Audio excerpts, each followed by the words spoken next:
'పుష్ప 2' ఎటువంటి block buster hit సాధించిందో మనందరికీ తెలిసిందే. సో, 1870 కోట్లు కలెక్ట్ చేసింది. 'బాహుబలి 2' రికార్డ్‌ని బ్రేక్ చేసింది. ఇవన్నీ ఒకవైపు ఉన్నా కూడా మరోవైపు ఈ సినిమాని వివాదాలు, విమర్శలు కూడా వెంటాడుతూనే ఉన్నాయి సార్. అంతకుముందు ఎటువంటి వివాదం నడిచిందో మనందరికీ తెలిసిందే. రిలీజ్ అయిన 2 నెలల తర్వాత నిన్న ఒక యూసఫ్‌గూడ స్కూల్ హెడ్ మాస్టర్ మాట్లాడుతూ ఈ సినిమా పిల్లల్ని చెడగొట్టింది.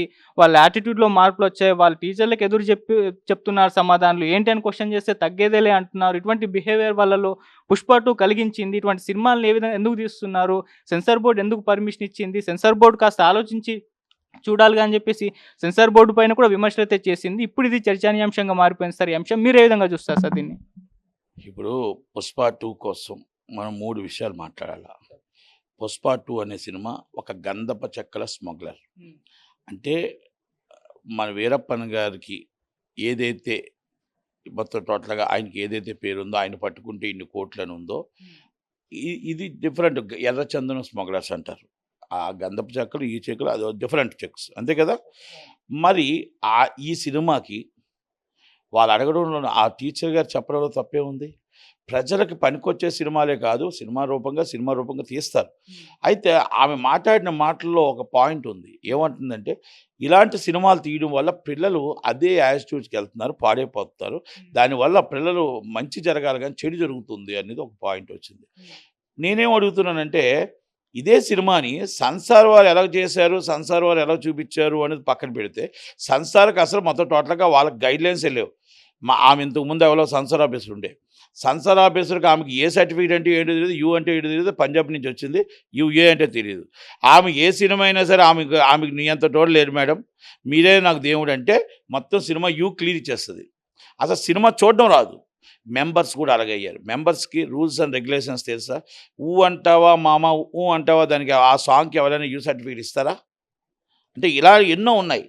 అంటే మనకి ఎప్పుడైతే రక్తం కనబడుతుందో ఏ సర్టిఫికేట్ ఇవ్వాలా?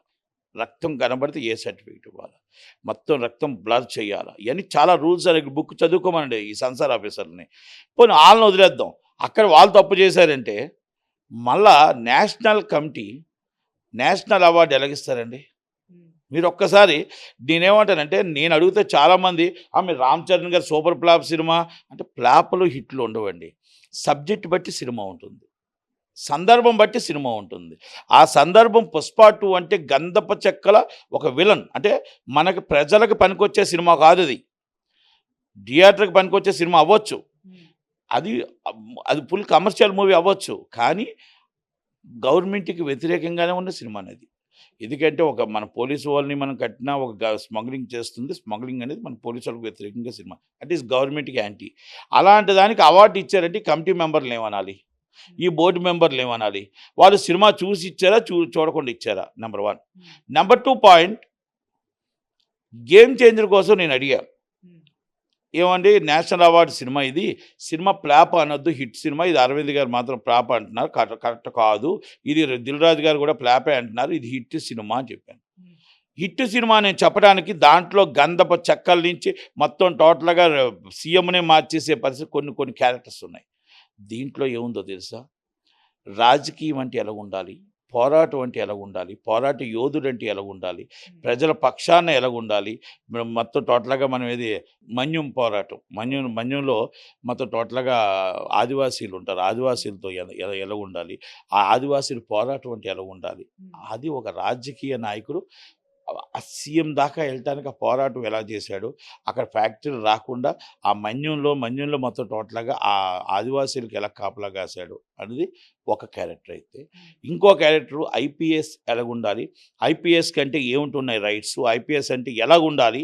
ఐపీఎస్ అంటే ఏమేమి చేయాలి? ఐపీఎస్ కంటే రాజ్యాంగం ప్రకారం ఏముంది? ఆ ఐపీఎస్‌కి ఏమేమి పవర్స్ ఉంటాయి? రాజకీయ నాయకుడితో లాలోచి పడడం కాదు. ఐపీఎస్‌కి అంటూ పవర్స్ ఏమున్నాయనేది దాంట్లో చూడాలి.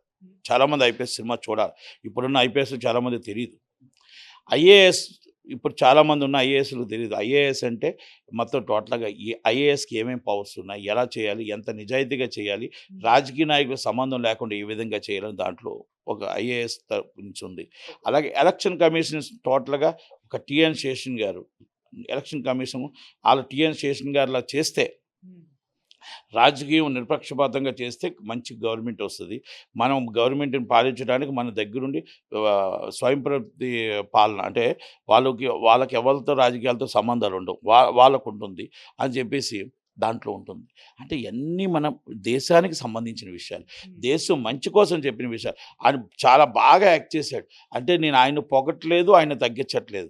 ఈ అవార్డు రావాలా వద్దా? అంటే దేశం కోసం వచ్చినందుకు అవార్డు రావాలి కదా! మరి ఈరోజు ఆ 'పుష్ప 2' కోసం ఆ మాట్లాడిన మాటల్లో తప్పేముంది? ఈరోజు పిల్లలు పాడైపోతున్నారు. ఇలాంటి సినిమాలు తీసి ఈ సెన్సార్ ఆఫీస్ నిద్రపోతుందా అని అడుగుతున్నారు. ఈ నేషనల్ బోర్డ్ కమిటీ నిద్రపోతుందా అని అడుగుతున్నారు. సెన్సార్ బోర్డ్‌కి గైడ్‌లైన్స్ చాలా క్లియర్‌గా ఉన్నాయి. ఆ గైడ్‌లైన్స్ బుక్ బాగా తెలుసు. మీకు అది చదవట్లేదు, పట్టించుకోవట్లేదు. ఆళ్ళు నలుగురు మెంబర్స్ వస్తారు. వచ్చి ఆమెకు చేతికి సంతకం పెట్టి ఇచ్చి వెళ్ళిపోతారు. ఆమె ఇష్టం వచ్చినట్టు ఆమె ఏదంటే ఆమె వ్యవహరిస్తది. అక్కడ board of committee chairman Mumbai board of committee chairman ఆయన పట్టించుకోవట్లేదు. అలాంటప్పుడు ఇలాంటి సినిమాలు రాకపోతే ఎలాంటి సినిమాలు వస్తాయి? సెన్సార్ బోర్డ్ ఎందుకు పెట్టారో తెలుసా? ఇలాంటివన్నీ చూసి చెయ్యాలని. అలాగే ఇంతకుముందు సినిమా ఒక రాజకీయ నాయకుడి మీద ఒక రాజకీయ నాయకుడు లా అండ్ ఆర్డర్ ప్రాబ్లమ్ వస్తున్నాడు, సినిమా ఆపాలి. అది ఎవరు చేయాలి? సెన్సార్ ఆఫీస్ చేయాలి. మరి ఇయన్నీ ప్రాబ్లమ్ రాబట్టే కదా ఈ పోలీస్ కేసులు. ఈ కేసు సినిమాలు రిలీజ్ మీద సెన్సార్‌లోనే ఆపి ఉంటే ఈరోజు ఈ అరెస్టులు ఎందుకు వస్తాయి? ఈరోజు ఈ మొత్తం టోటల్‌గా ఈ సినిమాలు ఇలాంటి సినిమాలు రాబట్టే కదా. ఎనీ పార్టీ ఏ పార్టీకి అయినా సరే అలాంటి రాబట్టే కదా ఇలాంటివన్నీ వచ్చాయి. కనుక 'పుష్ప 2' సినిమా తీయడం తప్పు కాదు. ప్రజలు చూడటం తప్పు కాదు. సెన్సార్ అనేది గైడ్‌లైన్స్ కరెక్ట్‌గా ఇచ్చి ఉంటే ఈ ప్రాబ్లమ్ రాకపోయినా ఆమె అన్న మాటల్లో మనం ఏకీపించవలసిన అవసరం ఉంది. పిల్లలు పాడైపోతున్నారు. కొన్ని సీన్లు చాలా చాలా దారుణంగా ఉన్నాయి కాబట్టి దాంట్లో ఆమె ఆ మాటలు వ్యాఖ్యలు చేశారు. ఆమె కాదు, ఆమె టీచర్, ఉపాధ్యాయురాలు, ఆమె టీచరు. ఆమె బాధతో చేసింది. తప్పేముంది? దాన్ని మనం సమర్థించవలసిన బాధ్యత ఉంది. నేషనల్ కమిటీ బోర్డు మన సిగ్గుతో తలదించుకోవాలా. ఎందుకంటే ఈ సినిమాగా మనం నేషనల్ అవార్డు ఇచ్చాం.